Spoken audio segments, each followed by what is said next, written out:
Hello students, welcome back once again. और आज हम एक बहुत ही इंटरेस्टिंग टॉपिक के बारे में बात करने वाले हैं, दैट इज मैग्नेट। ठीक है, तो magnet and magnetic effect of electric current बहुत इंपॉर्टेंट चैप्टर नहीं है, बट यस इससे कभी कभी एक दो क्वेश्चंस आते हैं, तो आज हम उन्हीं को डिस्कस करेंगे। ओके, तो without further do let's get started. Okay, previous chapter electricity जो था हमने जिसके ऊपर बात करी थी वो इम्पोर्टेंट चैप्टर था। मैंने आपको बताया था उसमें क्या क्या इम्पोर्टेंट है। इलेक्ट्रिसिटी और मैग्नेटिक करंट का मैं आपको एक चीज बता देती हूँ, जहां पे इलेक्ट्रिक करंट होगा वहां पे आपको मैग्नेटिक करंट या फिर मैग्नेटिक फील्ड जिसे वो मिलेगी। क्यों? क्योंकि मैग्नेटिक फील्ड इलेक्ट्रॉन्स के सर्कुलेशन से जनरेट होती है। ठीक है, तो इलेक्ट्रिसिटी में क्या होता है, मूवमेंट ऑफ इलेक्ट्रॉन्स होता है, इसीलिए वहां पे मैग्नेटिक फील्ड आपको जरूर मिलेगी। ठीक है, जैसे हमारी अर्थ की मैग्नेटिक फील्ड होती है। क्यों होती है? क्योंकि अर्थ में बहुत सारे मेटल्स और आयंस होते हैं जो रोटेट कर रहे होते हैं, उसकी वजह से अर्थ की अपनी एक मैग्नेटिक फील्ड है, राइट। तो magnetic field is associated with electric current और इनका एसोसिएशन होता है परपेंडिकुलर।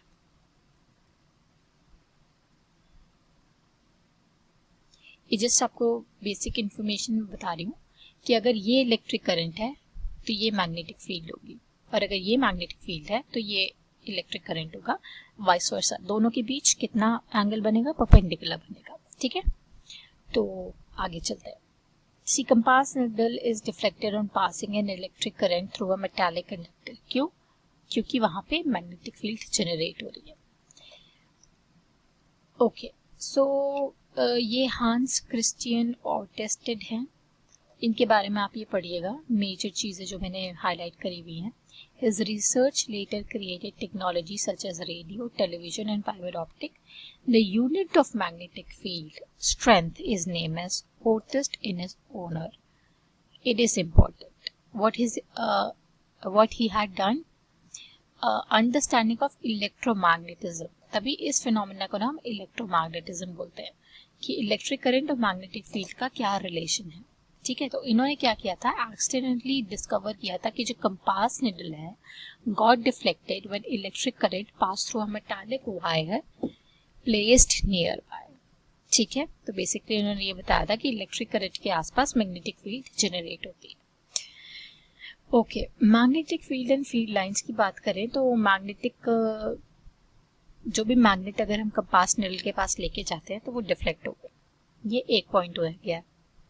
ठीक है, small bar magnet, the ends of the compass needle point approximately north and south direction. ये भी एक पॉइंट हो गया। एंड पॉइंट हमारा एक नॉर्थ होता है जिसे हम नॉर्थ पोल कहते हैं, देन द साउथ होता है साउथ पोल। मैग्नेट में दो पोल होते हैं, नॉर्थ एंड साउथ, और नॉर्थ नॉर्थ रिपेल करता है, यानी सेम पोल चाहे वो नॉर्थ नॉर्थ हो चाहे वो साउथ हो तो रिपेल करेगा। North south and south north attract करते हैं, तो बेसिकली अपोजिट अट्रैक्ट्स यहीं से आया है, बिकॉज अपोजिट पोल्स अट्रैक्ट करते हैं। ठीक है, ये एक फिनोमेना है। Iron filing near the magnetic bar aligning themselves along the field line, तो बेसिकली वो इस हिसाब से अरेंज होते हैं जिस हिसाब से मैग्नेटिक फील्ड होती है। ठीक है, so this is the magnetic field, आप देख पा रहे होगे। The force thus exerted makes iron filling arrange in pattern. Okay, this is a fact, आप देख सकते हो। जो चीज़ इंपॉर्टेंट है मैं वो आपको बताती हूँ। या मैग्नेटिक फील्ड के पास क्वांटिटी ऐसी है जिसके पास डायरेक्शन और मैग्नीट्यूड भी है। इसका मतलब अगर डायरेक्शन भी है और मैग्नीट्यूड भी है तो इट्स अ वेक्टर क्वांटिटी। ये मैंने आपको बताया था कि वेक्टर क्वांटिटी और स्केलर क्वांटिटी क्या होती है। दोबारा बताती हूँ, वेक्टर क्वांटिटी होती है जिसमें डायरेक्शन भी होता है मैग्नीट्यूड के साथ ऑब्वियसली, और स्केलर क्वांटिटी में सिर्फ मैग्नीट्यूड होता है। तो ये दोनों के बीच में डिफरेंस होता है। तो कुछ कुछ होती हैं जो सिर्फ मैग्नीट्यूड शो करती हैं, कुछ होती हैं जो सिर्फ डायरेक्शन शो करती हैं। Okay, field lines emerges from north pole and merge at south pole, तो यानी ओरिजिनेट होती है नॉर्थ पोल से और फिर जाती हैं साउथ पोल के पास। ठीक है, इस चीज को याद रखिएगा, इंपॉर्टेंट है, पूछ सकता है। Inside the magnet the direction of field lines is from south pole to north pole, thus magnetic fields are को क्लोज कर। It's important. ये किसकी बात हो रही है? ये बार मैग्नेट की बात हो रही है। तो बार मैग्नेट में क्या होता है, बाहर की तरफ ये नॉर्थ टू साउथ में जाता है, यानी आउटसाइड नॉर्थ से साउथ की डायरेक्शन में, और इनसाइड साउथ से नॉर्थ की डायरेक्शन में। ये एक इंपॉर्टेंट फिनोमेना है, इस चीज को याद रखना। किसमें? Bar magnet. ओके, इंपॉर्टेंट है, क्वेश्चन आ सकता है। इवन आया भी हुआ है, आई गेस PYQ है। बाहर मैग्नेट से एक क्वेश्चन आया हुआ है, यस, कि डायरेक्शन ऑफ फील्ड लाइन क्या होती है, तो it is important. The relative strength of magnetic field is shown by the degree of closeness of the field line. It's important. जितने पास पास फील्ड लाइन होंगी उतना ज्यादा मैग्नेटिक स्ट्रेंथ होगी, जितनी दूर होगी उतनी कम होगी। No two field lines are cross each other. ये एक universal factor, it's very important, कि जैसे ये जो दो लाइन जाती है ना, ये यहाँ से, ये यहाँ से, ये यहाँ से, कोई भी एक भी लाइन आपस में इंटरसेक्ट नहीं करती है। It's a very important phenomena, इस चीज को याद रखिएगा, ठीक है। Okay, if they did, it would mean that at the point of intersection the compass needle would point towards two direction, which is not possible, ठीक है। तो इट्स वेरी इंपॉर्टेंट, ये क्वेश्चन आया हुआ है, इस चीज को याद रखना। It's a PYQ। Okay, current carrying conductor में एक्चुअली इंपॉर्टेंट चीज ये है, ये आप पढ़ो। A simple electric circuit in which a straight copper wire is placed parallel to over a compass needle, the deflection in the needle become opposite the direction when the current is reversed. So basically क्या होता है, इसमें जिस direction में current जा रहा है, जैसे इस डायरेक्शन में करंट जा रहा है, तो कंपास नीडल इस डायरेक्शन में मूव करेगी, यानी पॉइंट करेगी। तो मैंने आपको इलेक्ट्रिक करंट में क्या बताया था कि करंट के अपोजिट डायरेक्शन में, ये जैसे करंट हो गया तो उसके अपोजिट डायरेक्शन में क्या जाता है, इलेक्ट्रॉन्स। तो आप ये समझ पा रहे हो कि मैग्नेटिक फील्ड किसको इंडिकेट कर रही है, इलेक्ट्रॉन्स को, राइट। ये एक छोटी सी चीज है बट इंपॉर्टेंट है, इस चीज को क्लियर रखना। ओके, देन मूविंग एट, अगर करंट इंक्रीज होता है डिफ्लेक्शन ऑल्सो इंक्रीज होगा। तो electric current is directly proportional to magnetic field. जितना ज्यादा करंट बढ़ेगा उतना ज्यादा मैग्नेटिक फील्ड बढ़ेगी। Concentric circle representing the magnetic field around a current carrying straight wire become larger and larger as we move away from it. Basically वो इतनी बड़ी होती जाती है लूप, बट जो पास वाली होती है ना वो ज्यादा स्ट्रॉन्गर होती है, बाकी दूर वाली थोड़ी सी वीक होती है। Okay, now it is important, right hand thumb rule, ये बताता क्या है। A convenient way of finding the direction of magnetic field associated with the current carrying conductor is right hand thumb rule. तो आप अपना right hand का thumb लो, उसको ऐसे रखो, तो आपका जो थंब होगा ना वो करंट शो कर रहा होगा, करंट का डायरेक्शन, ठीक है। और जो मैग्नेटिक फील्ड होगी, आपकी जो उंगली जिस तरफ मुट्ठी बंद हो रही होगी उस तरफ आपका मैग्नेटिक फील्ड का डायरेक्शन होगा। तो मैग्नेटिक फील्ड और इलेक्ट्रिक करंट का डायरेक्शन पता करने के लिए हम ये right hand thumb rule use करते हैं। So thumb points towards the direction of current, fingers wrap around the conductor, magnetic field is known as right hand thumb rule. Important है, पूछता है कि थंब क्या रिप्रेजेंट करता है, ये क्या करता है, ये PYQ भी है, घुमा फिर आकर इससे क्वेश्चंस आते हैं। Okay, then moving ahead, magnetic field due to a current through a circular loop. तो इसमें ये पूछा था कि मैग्नेटिक फील्ड लाइन एक सर्कुलर लूप में किस शेप की बनती है, ये PYQ है। तो लेट्स फाइंड आउट किस शेप में बनती है। तो पहले तो magnetic field produce by current carrying straight wire depends inversely to the distance from it, ये मैं आपको बता चुकी हूँ कि डिस्टेंस पे डिपेंड करता है। Similarly at every point of current carrying circular loop the concentric circle representing the magnetic field around it would become larger as we move away from it. ये मैंने आपको बता दिया। तो within the loop, okay, applying the right hand rule हमको ये पता चल जाता है। तो बेसिकली देखो इसमें आप कैसे बन रही है, यहाँ पे सर्कुलर है, यहाँ पे सर्कुलर है, इधर थोड़ा सा tilted parabola and this straight line, right. इस चीज को थोड़ा सा ध्यान रखिएगा, ये पैराग्राफ्स इंपॉर्टेंट है, इसको आपने पढ़ना है। This rule is also called eight Maxwell corkscrew rule. Important. If we consider ourselves driving a corkscrew in the direction of the current, the direction of the corkscrew is the direction of the magnetic field. Important. The magnetic field produced by a current carrying wire at any given point directly to the current passing through it. मैंने आपको बताया कि current की directly proportional होती है magnetic field.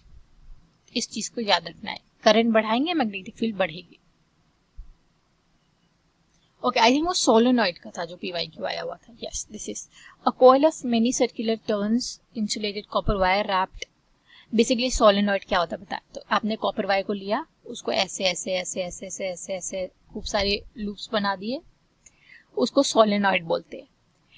एक end of the solenoid north pole के जैसे दिखाता है और दूसरा एंड साउथ पोल के जैसे बिहेव करता है बेसिकली, ठीक है। तो the field line inside the solenoid are in the parallel straight line, this is the PYQ। पूछा है कि फील्ड लाइन कैसी होती है सोलेनॉइड के अंदर, तो पैरेलल स्ट्रेट लाइन होती है, पैरेलल स्ट्रेट लाइन, ठीक है। A strong magnetic field produce inside solenoid can be used to magnetise a piece of magnetic material like soft iron. Basically अगर आप सोलेनॉइड में इलेक्ट्रिक करंट जनरेट करते हो तो बहुत सारी मैग्नेटिक फील्ड उसमें जनरेट हो जाती है, तो कोई भी सॉफ्ट आयरन को आप मैग्नेट बनाने के लिए ये यूज कर सकते हो। इट्स इनसाइड कॉइल के अंदर आपने डाल दिया और वो मैग्नेट बन जाएगा। Okay, French scientist Henri-Marie Ampère suggested that the magnet must also exert an equal and opposite force on the current carrying conductor. Basically हमने ये पढ़ा हुआ है थर्ड लॉ में, तो उसमें क्या बताया है कि एक करंट को उसमें एक्सपेरिमेंट किया कि एक्सपीरियंस करता है एक force perpendicular to this length and magnetic field, कि मतलब जब मैग्नेटिक फील्ड को या मैग्नेट को भी तो इलेक्ट्रिक करंट के ऊपर कोई फोर्स लगाना चाहिए, तो वो क्या है, तो इन्होंने क्या फोर्स पहले किस डायरेक्शन में किया, परपेंडिकुलर। पहले ये याद रखना, मैग्नेटिक फील्ड और इलेक्ट्रिक करंट में जो कुछ भी होगा वो परपेंडिकुलर ही होगा। The direction of the force is also reversed when the direction of current through the conductor is reversed, interrelated है। Now change the direction of the electric field vertically downward and interchanging the poles of magnet, तो affect करता है, ठीक है। So basically जो direction of force of conductor पे होगा, जो फोर्स कंडक्टर पे लग रहा होगा, वो डायरेक्शन ऑफ करंट और डायरेक्शन ऑफ मैग्नेटिक फील्ड पे डिपेंड करेगा। तो ये वही बताया गया है, इंपॉर्टेंट है।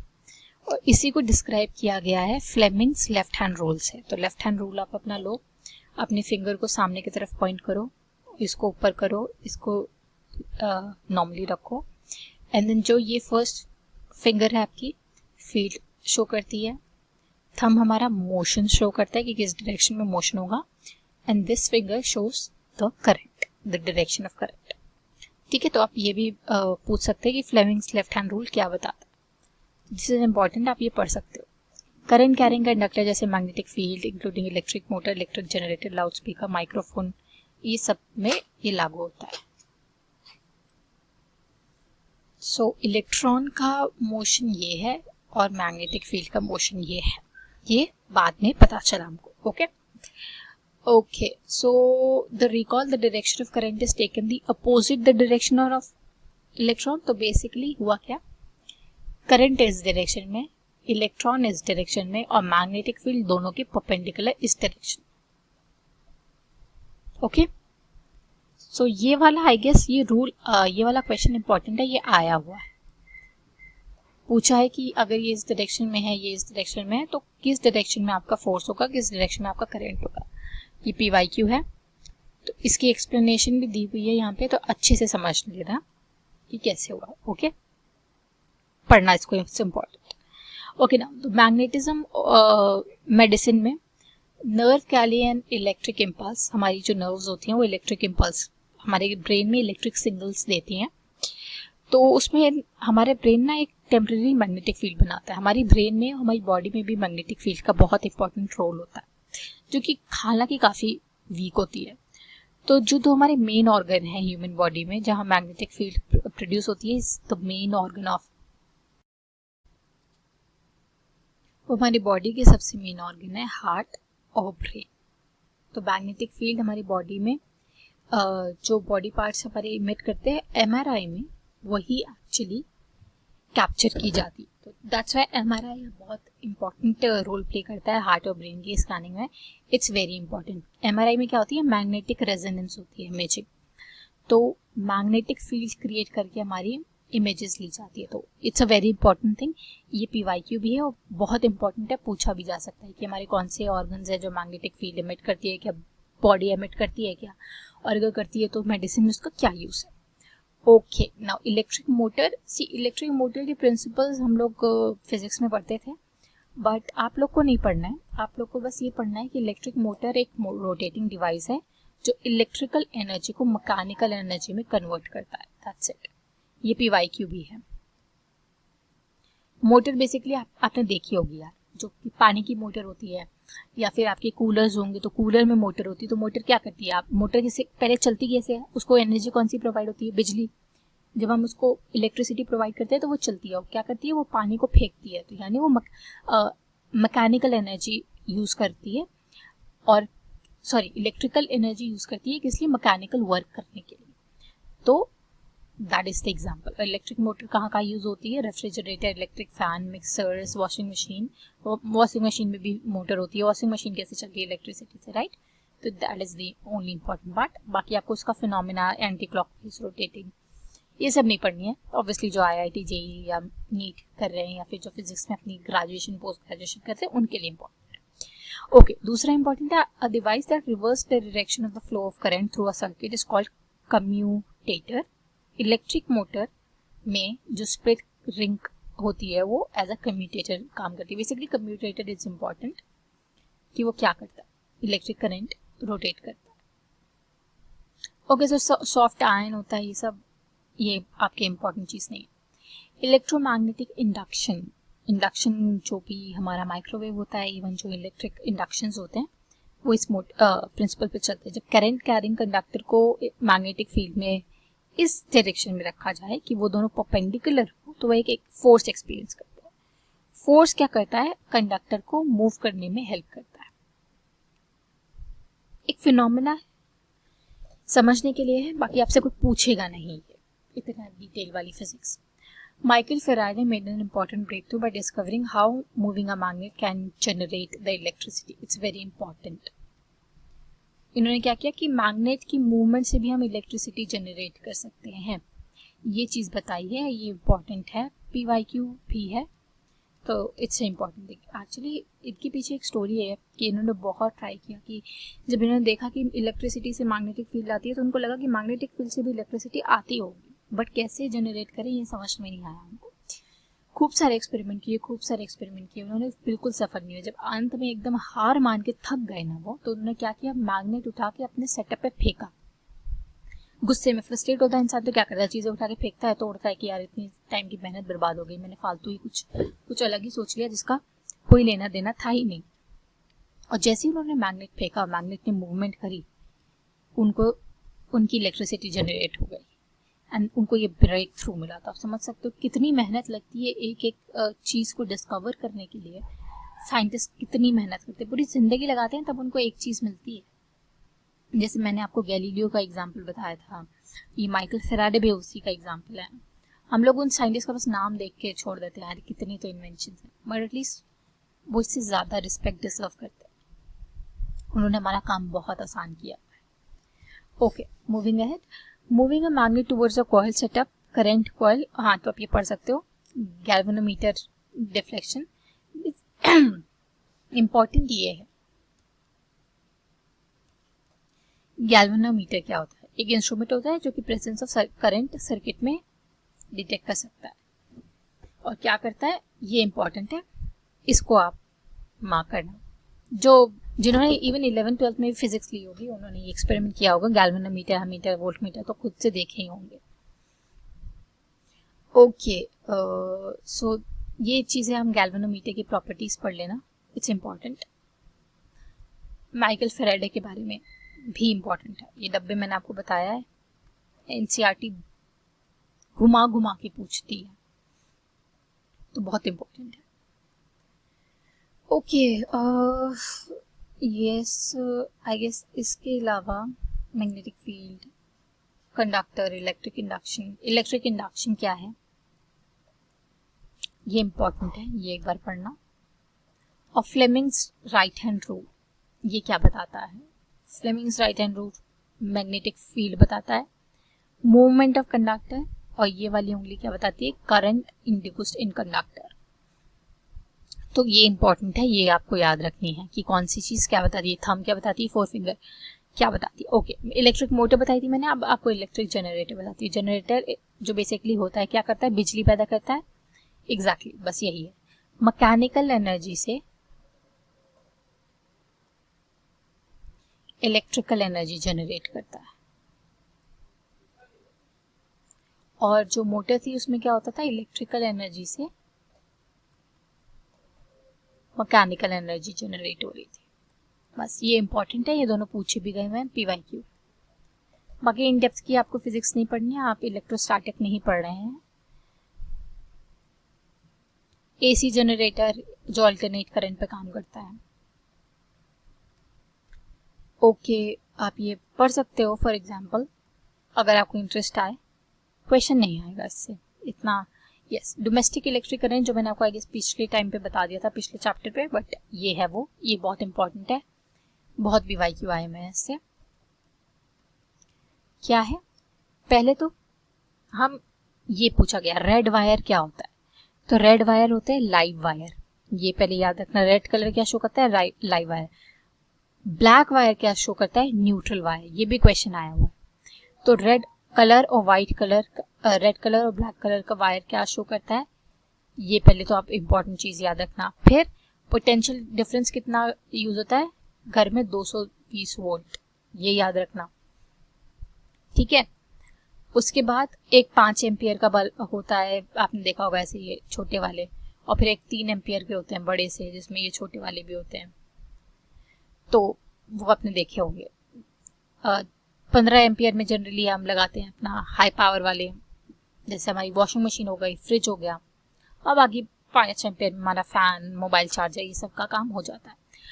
ये ग्रीन कलर वाला भी PYQ आया हुआ है, ये सबसे लेटेस्ट PYQ है कि ग्रीन कलर का वायर क्या शो करता है? अर्थिंग।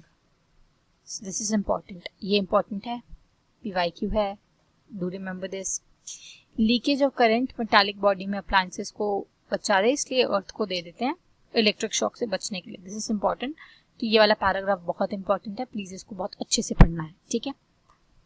कि एक मेटालिक प्लेट को बेसिकली जो कॉपर की होती है वो घर में अर्थिंग में नीचे लगाई जाती है ताकि अर्थिंग हो और इलेक्ट्रिक शॉक से बचे, जो करंट हो वो अर्थ में फ्लो हो जाए।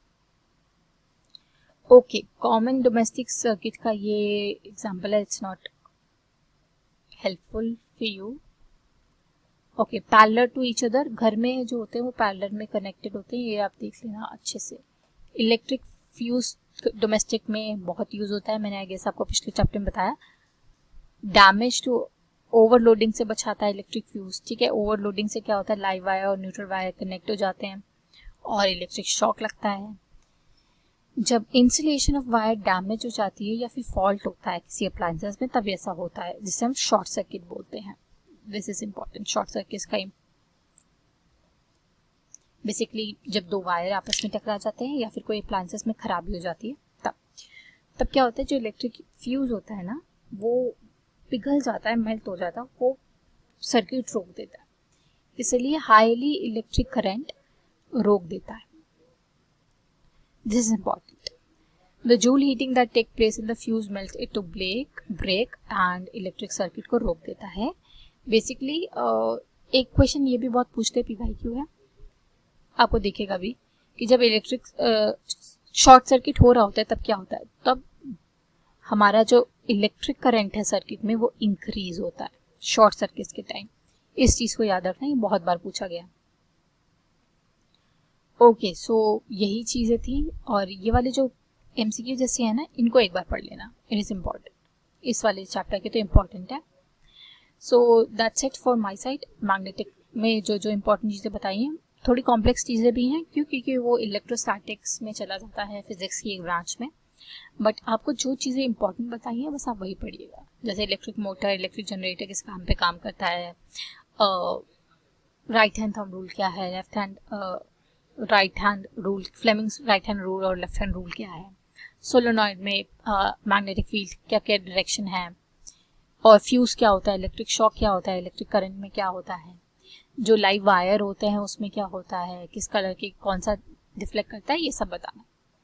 और कोई भी डाउट हो तो आपको पता है कि आपको लेट्स डिस्कस पे पोस्ट कर देना है, मैं आपको या फिर मेरी टीम आपको रीच करेगी और आपके डाउट्स क्लियर करेगी। सो ऑल द बेस्ट, अच्छे से प्रिपेयर करो, कोई भी डाउट हो तो पूछो, मन लगा के पढ़ो, बिकॉज आई वांट कि आप सारे अपना पेपर क्लियर करो। सिर्फ पेपर ही नहीं, SSB क्लियर करो, अकेडमी जाओ, ऑफिस बनो। All the very best and do prepare well.